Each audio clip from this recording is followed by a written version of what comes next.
Hi everyone, in today's video I'm going to show to you how to send money by PayPal without credit card.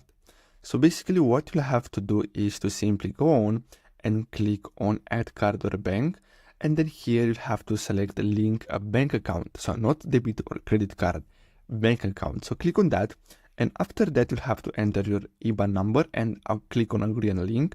And after that you'll have to make sure that you have money on your bank account. And after that, you'll have to simply go on and click on send a request. And then here you'll have to simply enter the username to the people you want to send money. And after that, you'll have to simply click on it. And then here you'll have to enter the amount. And after that, you'll have to click on next. And then here you have to choose for friends and family and click on continue here.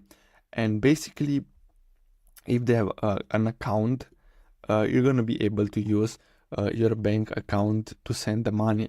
So I really hope you found this video helpful. Don't forget to like and subscribe, and I'll see you in the next video. Thanks for watching.